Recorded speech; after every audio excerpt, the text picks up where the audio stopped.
Ella era quien veías al prender las noticias matutinas. Pensión, Texas, fue arrestada tras ser captada robando las luces navideñas de su vecina. ¿Quién pensaría en eso? Eso es parte de su video de presentación que todavía está en YouTube. Ella era el rostro y la voz en la que los televidentes confiaban. Pero ahora, en un giro impactante de los acontecimientos, esta expresentadora de noticias ahora es una presunta asesina. Esta mañana, a las 7:51 horas, los oficiales respondieron a una llamada por apuñalamiento en la cuadra 1500 de East Crowley. Supuestamente, apuñaló hasta la muerte a la persona menos esperada y la policía afirma que la apuñaló varias veces. Sin embargo, parece que hay una defensa que está utilizando. Eso es lo que ella está diciendo. Su versión de la historia sobre este crimen horrible. Estamos siguiendo el caso presentado por Ley y Crimen. Soy Ley y Crimen.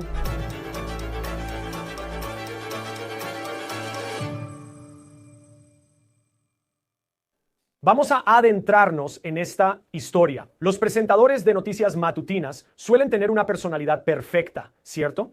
Prendes las noticias muy temprano, quizá aún sin sol, pero ellos siempre tienen energía. Siempre parecen estar al tanto de todo lo que sucede en tu comunidad. Y eso hace que lo que sucede en esta historia sea tan impactante. Desde Wichita, Kansas, seguimos el caso de un ex presentador de noticias, ahora presunto asesino. Ella es Angie Mock. Según LinkedIn, trabajó en noticias locales por más de 10 años. Ese es el trabajo al que me refiero. Yo antes estaba en la industria. Puede parecer glamoroso por fuera, pero vaya que es una lucha y requiere años de dedicación, mucho compromiso y sacrificio. Mock aparentemente sí pagó su derecho de piso en el negocio. Su carrera inició en noviembre de 2002. Ella era reportera deportiva, comenzó en una estación de un mercado pequeño en la diminuta Lincoln, Nebraska. Y parece que realmente fue ascendiendo en lugares como Rochester, Minnesota, Missoula, Montana y Oklahoma City. Luego llegó a su trabajo más grande, San Luis. Presentó el programa matutino en esa ciudad de marzo de 2011 a febrero de 2015. Pero en 2015 parece que dejó el negocio y se cambió a ventas de software. Ahora, en el camino, parecía tener mucho apoyo de su familia, especialmente de su mamá.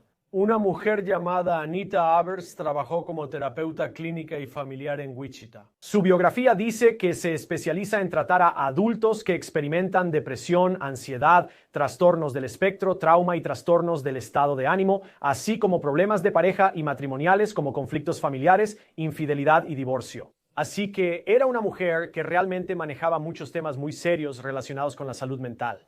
Y también parece que al final del día era una madre orgullosa de su hija. Actualmente, su foto de perfil es de su hija Angie Mock, quien parece estar transmitiendo en vivo desde el lugar como reportera. Esta es una foto de ambas, publicada en 2019. Ahora, una terapeuta familiar, presentadora matutina, madre e hija. Estos detalles hacen que lo ocurrido el 31 de octubre, según la policía de Wichita, sea difícil de comprender.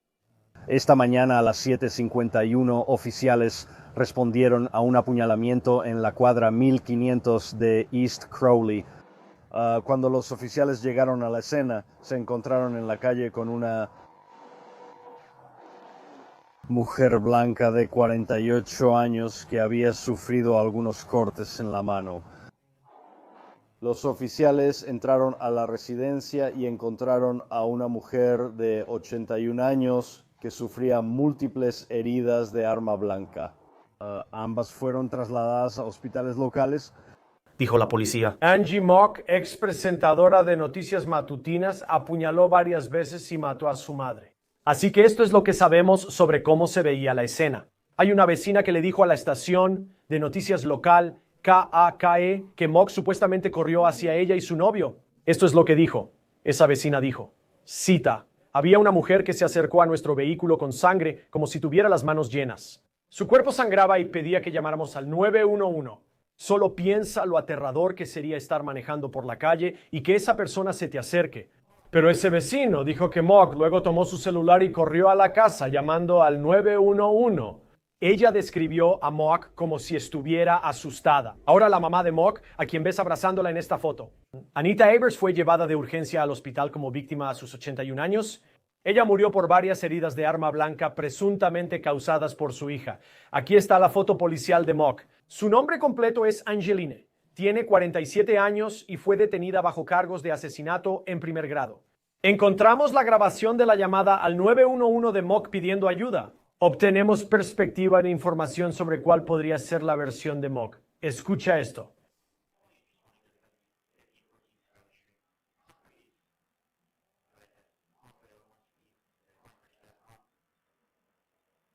La cosa rápida de la madre. La madre para salvarse a sí misma. La madre es blanca, mide 1,75 metros y es robusta. Enfrenta a una rival. ¿Quieres atacar el canal? Así que ese es el intercambio de la central. Y la parte clave de lo que escuchas ahí es esa. La operadora pregunta si Angie Mock fue quien llamó al 911. Dijo algo como que supuestamente necesitaba apuñalar a su mamá para salvarse. Entonces, ¿eso podría significar que ella está argumentando que fue un caso de defensa propia? Tanto Mock como su mamá fueron llevadas al hospital, dice la policía. Mock sí tenía cortes en las manos. No está claro si esas heridas son defensivas. No se sabe si Mock y su mamá tenían problemas de salud mental o conflictos previos entre ellas. Ahora, no pudimos encontrar ningún historial criminal previo de Mock. Su historial hasta ahora era relativamente limpio. Ahora, Mock está detenida con una fianza de $1 millón en la cárcel del condado de Kansas. Ahora este caso está en el sistema de justicia penal. A mucha gente que ve a Mock en la televisión, como puedes imaginar, está reaccionando a la noticia con sorpresa. Ahora está esa gran pregunta de si Mock asesinó a su mamá con premeditación, que es lo que significa homicidio en primer grado en Kansas. ¿O fue esto realmente un acto de defensa propia? Y en palabras de los operadores del 911, ¿es algo que Mock tuvo que hacer para salvarse a sí misma? Ahora nos acompaña un oficial retirado del Departamento de Policía de la ciudad de Nueva York. Detective David Sarney, siempre es un gusto tenerte en Law and Crime, especialmente al analizar estas historias, donde ya sabes, si eres un oficial respondiendo a esto, estás recibiendo mucha información desde el principio. Hablemos sobre cuando recibes la llamada. ¿Sabías de un apuñalamiento? Quiero decir, ¿qué está pasando en el auto mientras llegas a la escena y qué sucede después? Gracias por invitarme. Llaman al 911 y el despachador lo transmite a otro despachador. El centro de llamadas del 911 contacta al despacho, que alerta por radio a los oficiales en la escena y ellos acuden. Pedirán más información si tienen algo más sobre esto. Armas en la escena. Esta información, con suerte, ya fue transmitida del operador del 911 al despacho y los oficiales llegarán. Y sigue siendo una escena activa ahora. La llamada telefónica, en realidad, viene de una de las, en este momento, posibles víctimas. Más adelante, descubrimos que será el perpetrador. Debes asegurarte de obtener la información de la única persona que lo ha visto todo. También hay 901 personas que estaban ahí y que vieron el incidente, o básicamente el incidente inicial. Vas a separarlos al menos lo mejor que puedas y brindar y proporcionar ayuda lo antes posible a la víctima. Ahora, y la otra víctima que encontraste estará en la recámara. Así que todos van a hacer que los servicios médicos de emergencia lleguen lo antes posible. Y si puedes brindar ayuda de inmediato o algún tipo de auxilio tú mismo, lo harás. Sé que, en este caso, disculpa, la mamá de Angie Mock, la víctima, fue llevada de urgencia al hospital. Fue apuñalada varias veces y llevada al hospital. Lamentablemente fallece. Desde el ámbito investigativo no sé si hay una forma correcta de preguntar esto. Pero el hecho de que tengan que moverla de donde estaba en la cama a los servicios de emergencia para intentar llevarla al hospital, ¿eso representa un desafío para la investigación? Donde nunca no podrás ver en qué posición estaba, aparte de que se ha informado que la dejaron en la cama. ¿Verdad? Ahí entran las entrevistas. Al investigar, entrevistarás a muchas personas. Y uno de ellos van a ser los oficiales en la escena, los primeros en responder. ¿Qué vieron ellos? ¿Dónde estaba la madre en la cama y cómo estaba posicionada? ¿Parecía dormida o solo estaba acostada? ¿Cómo que cayó en la cama? ¿Sabes? Si los oficiales tienen cámaras corporales, eso también es beneficioso. Eso es algo que siempre utilizamos mucho. Ya sabes, cualquier grabación que tengan, especialmente porque esta es una escena activa y en vivo. Usamos la grabación de cámara corporal si está disponible. Otro aspecto positivo. En cada paso de la investigación verás mucho de eso. Hay muchas cosas en movimiento ahora. Así que tienes lo que tienes. Tienes 2 personas heridas. Y lo que va a pasar en cuanto a las investigaciones es cómo resultaron heridos. Y eso es lo que los detectives van a averiguar. Y ahora, ¿cómo están heridos? ¿Quién lo hizo? ¿Dónde está el arma? ¿Y por qué? Hablemos de Angie Mock. sospechosa que parece alegar defensa propia, pero enfrenta un cargo de asesinato en primer grado, lo que en Kansas implica premeditación. ¿Qué tipo de evidencia podría tener la policía para, en un par de días, decir que esto es de lo que la van a acusar? Eso van a ser las declaraciones hechas por la acusada en ese momento antes de ser arrestada. Tras hablar con el operador, todas estas piezas se unirán en el rompecabezas. Pero, ya sabes, por eso los oficiales pueden hacer el arresto. Arrestamos por causa probable. Y el fiscal entonces determina si esos cargos serán reducidos o aumentados. Ahora lo acusan de homicidio en primer grado presumiendo premeditación. Por supuesto, ahora tienes que entender la relación entre la madre y la hija. La madre y la hija vivían juntas. Estas son cosas que surgen, otra parte de eso, así que cada parte de esto va llegando. Es increíble que cometan un asesinato tan rápido. Normalmente espero algo más. Puede haber cargos adicionales o reducir el de asesinato en primer grado a homicidio involuntario o en segundo grado. Así que eso saldrá más adelante, pero por ahora mantienen el cargo más alto, así que no lo han hecho. Creen tener suficiente para procesar esto sin dudas. Ella hace esta declaración que parece un argumento de defensa propia. Algo como, tuve que hacerlo para salvarme a mí misma. Y no sé si hay un problema de salud mental involucrado, no estoy seguro. ¿Cómo lo determinas si solo dos lo saben y una ya murió? ¿Cómo saben ustedes, como los que investigan esto, si fue defensa propia o no? Bueno, nosotros, como investigadores, tratamos de averiguar los motivos, y ahí es donde las personas tienen lo que llamamos el estado mental culpable.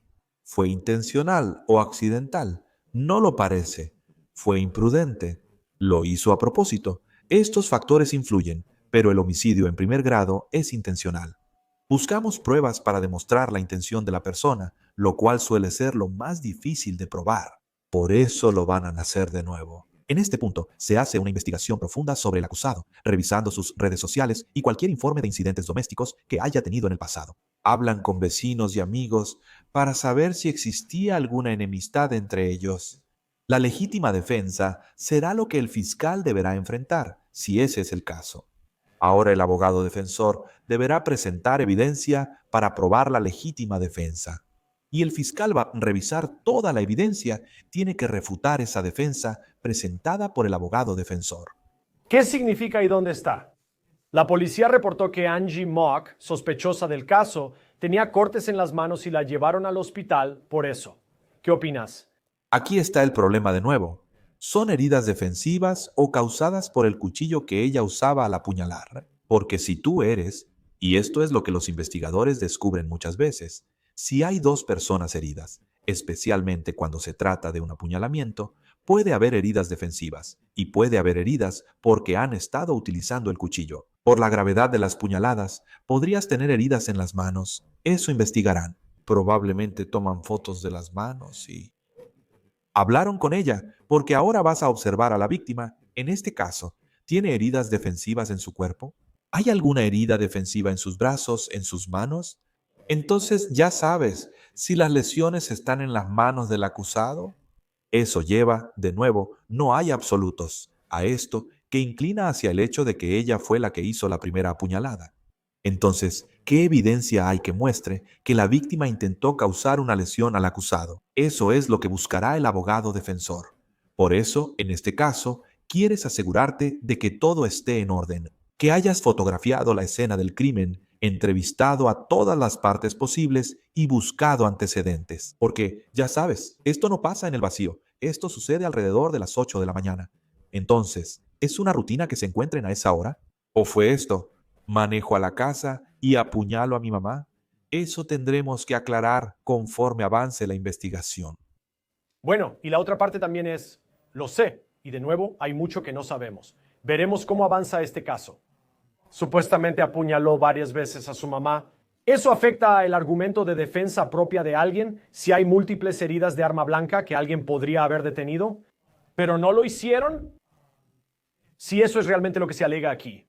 Cuando ves este tipo de incidentes y ves incidentes domésticos, puede haber una sola apuñalada, una o varias, Y eso es lo que sucede. Debemos determinar el hecho en sí. ¿Hubo lesiones que la acusada sufrió que se consideraran una forma de defenderse? ¿Dónde estaba este cuchillo? Si el cuerpo se encuentra en la recámara, el rastro de sangre desde donde ocurrió originalmente este incidente hasta donde encontramos el cuerpo, o donde se encuentra el cuerpo. Todo depende de las fotos de la escena del crimen que obtendrás. Por eso se graban las llamadas al 911 si ya tenías información del acusado. ¿Quieres saber exactamente qué dijo el acusado al operador del 911? Porque eso es importante. Y esto, ya sabes, los paramédicos que llegaron a la escena, ¿qué oyeron? ¿Qué les dijo ella? Porque todo eso es admisible porque no se trata de estar bajo custodia, solo se trata de obtener información general para este caso. ¿Qué tan difícil es identificar una herida defensiva?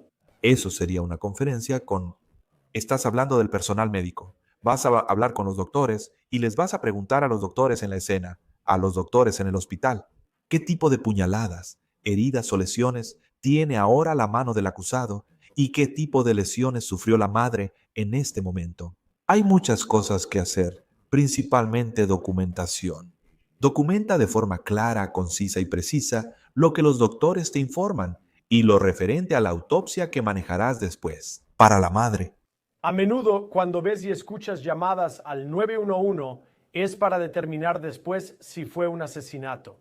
Puede que lo escuches de manera completamente diferente, así no supieras de qué se acusa a alguien. ¿Qué es lo que buscas escuchar? Aún no oímos su llamada al 911 ni conocemos el tono de su voz. No sabemos exactamente qué dijo sobre lo ocurrido en la casa, ni si difiere de lo que contó a los investigadores. ¿Pero qué es lo que buscas cuando escuchas una llamada al 911? Quizá antes de entrevistar a un sospechoso y pensar qué dirán en el interrogatorio. Escuchamos la llamada grabada al 911. Luego la revisas y buscas cualquier inconsistencia cuando hables con ella. Y eso es lo que estás buscando. ¿Cuánto tardaron los investigadores en conseguir la grabación del 911 y cuándo la entrevistaron? Ahora, si ella es la perpetradora y estará bajo custodia, al interrogarla deberás leerle sus derechos, Miranda. Así que no lo sé. No sabemos en este momento si ella fue interrogada porque Ella estaba bajo custodia cuando habló con los investigadores sobre la llamada al 911, si es que lo hizo. Pero si tienes la oportunidad de hablar con alguien antes de eso, quieres ver las inconsistencias entre lo que dijeron en el momento en que están llamando, cuando tienen la oportunidad de hablar con un investigador y luego descubrir que lo que están diciendo es preciso, y eso es lo que es. No estás buscando, no siempre vas a poder encontrar que la gente está mintiendo, pero estás buscando inconsistencias en sus historias, y ahí es donde lo refutas con pruebas y hechos. Angie Mock tiene 47 años y su mamá 81 también forman parte de esta historia. ¿La edad influye en la credibilidad del argumento de defensa propia? No sé en qué condición estaba su mamá ni nada de eso. Pero parece que para alguien de 80 años ser el agresor, eso es algo que podría levantar algunas señales de alerta. Cuando la persona que enfrenta cargos aquí, tiene 47 años relativamente joven. Nunca he estado en una situación donde alguien venga hacia mí con un cuchillo, si eso es lo que ella dice. ¿Cómo consideras las dinámicas de edad en esta historia? Consideras la edad, la fuerza y la condición física actual de la víctima. La madre. Eso se remonta a entrevistas con otras personas que la conocen. Ella tiene un esposo que sabe, tal vez él tenga más información sobre algún antecedente en la situación entre madre e hija. La edad influye, pero insisto, ella mencionó lesiones. La acusada en este momento declaró que eso la llevó a defenderse contra la madre. Porque si el cuerpo está en la habitación, ¿dónde está el cuchillo? Si fue defensa propia, el cuchillo debería estar ahí. Nadie lo ha mencionado. No sabemos si está ahí ni si fue recuperado. Pero si defiendes a alguien, ¿de dónde se recuperó el cuchillo y de dónde salió? ¿Lo trajo el acusado? ¿Estaba en la cocina? Porque es raro ver que la gente lleve cuchillos a las habitaciones. Así que ahí es donde comienza el proceso de esta investigación de la escena del crimen, siendo la escena inicial en la casa. Tienes que determinar dónde empezó esta pelea, dónde comenzó este incidente y dónde terminó. La madre se arrastró hasta ahí, Y por eso, aunque no tengamos fotos de dónde estaba el cuerpo en ese momento, se basa en las entrevistas de los primeros en responder y tal vez del acusado antes de ser acusado. ¿Dónde está la madre? ¿Apuñalé a mi mamá? ¿Dónde está tu mamá?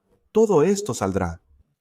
En esas entrevistas policiales, ¿cómo te entrenan para interrogar a alguien cuando intentas averiguar exactamente qué pasó? ¿Cuáles son algunos de los errores que ves que cometen los acusados, los sospechosos, cuando intentan decir, oye, esto fue en defensa propia? Ellos vinieron hacia mí, yo solo me estaba defendiendo, soy inocente. ¿Cuáles son algunas de las formas en que puedes averiguar si realmente están diciendo la verdad o no? Eso nos remite a la investigación. Ya hemos visto casos así. ¿La gente le miente a la policía? Sí. Solo conocemos a estas personas por poco tiempo, así que no sabemos su historial. Lo que te dicen es verdad. Te enteras con los hechos, por eso es clave la pregunta específica. Si ella te atacó, ¿dónde estabas? ¿Qué te hizo? Muéstrame. Esto debe saberse. Y lo que encuentras entonces son las inconsistencias en la historia basadas en los hechos. Si dice que se defiende, ¿qué tipo de heridas tiene? ¿Y las de las manos? Si esas son heridas en las manos y no son defensivas, eso refuta lo que ella dice, que es defensa propia. Por eso, ¿hay alguna herida que ella haya sufrido que no sea en las manos, el daño en sus manos por los cortes del cuchillo? Y eso es lo que estás revisando. Si ella la golpeó con un objeto peligroso, como un control remoto o una lámpara, ¿dónde está? ¿Dónde ocurrió eso? Y ahora mismo, con lo que tienes, hay mucha especulación. No parece que tenga muchas lesiones en la cara, según su foto policial. Así que no sé qué más tenga, porque puede decir que fue herida por su madre, y por eso se defendió con este cuchillo. Y además, ¿qué tipo de defensa propia tienes? ¿Pudiste haber salido corriendo del cuarto? ¿Pudiste haberte ido? O sea, ¿qué tan rápido podría una mujer de 80 años atacarte con un cuchillo, si esa va a ser su versión de la historia? Pero por eso refutas esas declaraciones con hechos, y si están respaldadas por hechos, están respaldadas por hechos. La gente mata a otros por defensa propia. Sí ocurre, pero las circunstancias y hechos presentes decidirán si fue defensa propia. Sí, veremos cómo se desarrolla esta historia. Obviamente es muy triste. Digo, si ves su carrera cuando estaba en la televisión, parecía que era una presentadora muy exitosa. Y luego, qué caída en desgracia. Ahora al menos está acusada del asesinato de su propia madre. Una historia increíble. El detective retirado del Departamento de Policía de la ciudad de Nueva York, David Sarney. Es un gusto tenerte en Law and Crime. Gracias por estar hoy. Muchas gracias y cuídate. Eso es todo en On the Case por Law and Crime. Suscríbete a nuestro canal en YouTube y Spotify. Soy Chris Stewart. Nos vemos la próxima vez.